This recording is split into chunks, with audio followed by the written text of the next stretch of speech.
I'm Donald Thompson, founder and CEO of the Diversity Movement. Here are the 5 things you need to be a highly effective C-suite executive. Number 1, confidence. As a CEO, you have to have confidence in the future you want to create. Most people have ideas, but they're not willing to put their ideas up against a high degree of scrutiny. Most decisions that come to a leader's desk are in the gray space. You've got to be confident enough to make those tough decisions when others won't. An executive is always living in the gray space with limited information, but decisions still must be made with a high degree of conviction. Number 2, curiosity. As a C-suite executive, I have to be comfortable learning what I don't know.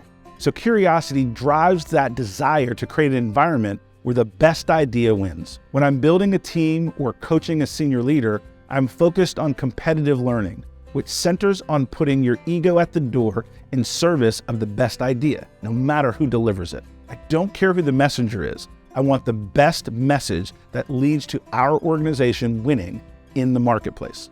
Number 3, courage. In a post-pandemic world, filled with a lot of economic and political uncertainty, C-suite executives have to have courage, not only in decision-making and leadership, but in managing their own mental well-being. Let's say it bluntly. Leaders have to understand and deal with loneliness. No one understands the pull on your time, effort, and energy when you're a CEO. Every second of every day, somebody wants something from you. The information you're given is always filtered, and their motives may not even be in your best interest. So it takes courage to cope with this feeling of loneliness and focus on what's best for the organization. Number 4, a results-oriented mindset. Senior leaders are measured on winning, not how hard they tried. Shareholders, boards, employees, and other stakeholders are asking, were you successful? For example, if my focus is on creating workplace excellence, can I show that my employee retention numbers are better than they were last year? Is my market share growing or declining? Leadership is a results-oriented business. So that means very simply, we have to keep our eye on empathy, but we have to make sure we're executing in a manner that's measurable for our stakeholders. Number 5, balancing ideas.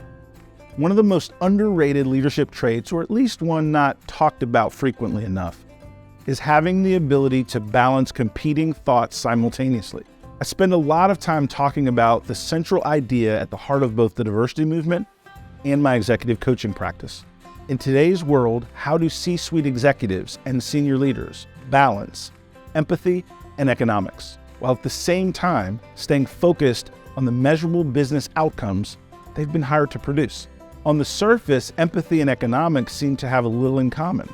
Yet time and time again, we've identified that leaders who want to build culture, who want to have a culture-centric organization, must find ways to marry the two concepts and then get the whole organization aligned and moving in the right direction. The objective is simple. You have to be ready to win in today's marketplace and preparing for tomorrow. That means that culture transformation should be at the top of every C-suite executive's mind.